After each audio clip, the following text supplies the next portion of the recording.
పోసాని కృష్ణమురళి గారు ప్రముఖ నటుడు ఏపీఎఫ్ ఎఫ్డిసి చైర్మన్ ఉన్నారు. కృష్ణమురళి గారు నమస్కారం, మాట్లాడండి.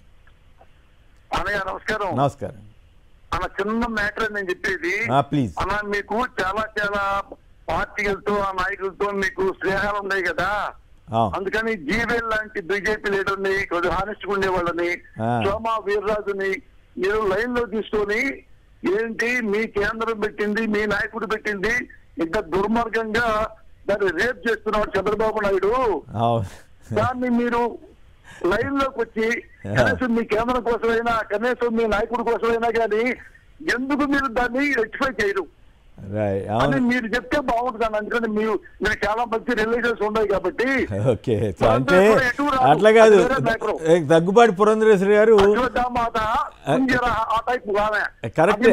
పురంధరేశ్వరి గారు ఆంధ్రలో కూడా నిజాయితీ పనులు బీజేపీ వాళ్ళు. ఓకే, పోసాని గారు ఇప్పుడు పురంధరేశ్వరి గారు టీడీపీతో పొత్తు కుదరక ముందు ఈ టీడీపీ దుష్ప్రచారం చేస్తుంది యాక్ట్ మీద, ఈ ల్యాండ్ టైటిలింగ్ యాక్ట్ మంచిది, జనానికి ఉపయోగపడేది, కేంద్ర ప్రభుత్వం తీసుకొస్తా ఉందని చెప్పారు. ఇప్పుడు ఎక్కడ మాట్లాడుతున్నాడు కనపట్ల. అట్లాగే ఇప్పుడు ఎలక్షన్, ఇప్పుడు ఈనాడు వాళ్ళు నేను మన పవన్ కళ్యాణ్ గారు ప్రధాని మోడీ గారిని ఇంటర్వ్యూ చేశారు. దాంట్లో అడగాలి కదా, ఆంధ్రప్రదేశ్లో ఇంత ప్రచారం జరుగుతూ ఉందని. వాళ్ళే చెత్తంతా రాస్తున్నారు కదా, మీరేంటి మీ కేంద్ర ప్రభుత్వాన్ని కదా, మీరు తీసుకొస్తారా, మీరు రద్దు చేస్తారా, ఇది చాలా ప్రమాదం అని అడగొచ్చు కదా. అడగల. ముస్లిం రిజర్వేషన్ గురించి అడగల, విభజన హామీల గురించి అడగల. ఇట్లా అయిపోయింది. మ్యాచ్ ఫిక్సింగ్ ఇంటర్వ్యూలు చేస్తున్నారు. ఈ ఎలక్షన్ టైం కదా, ఇప్పుడు ఈ 4 రోజులు అబద్ధాలు ప్రచారం చేసి లాభపడాలనేది వాళ్ళ ఉద్దేశం. రైట్, కంప్లీట్ చేయండి. పోసాని గారు ఉన్నారా?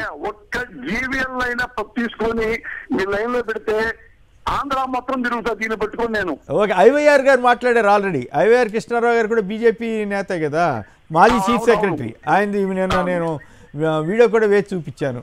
అది నెక్స్ట్ అయినా ఒక జీవీఎల్ ఉంటే బాగుంటుంది. రైట్, ఓకే, మీరు ట్రై చేయండి, అట్లాగే చేద్దాం తప్పకుండా. రైట్.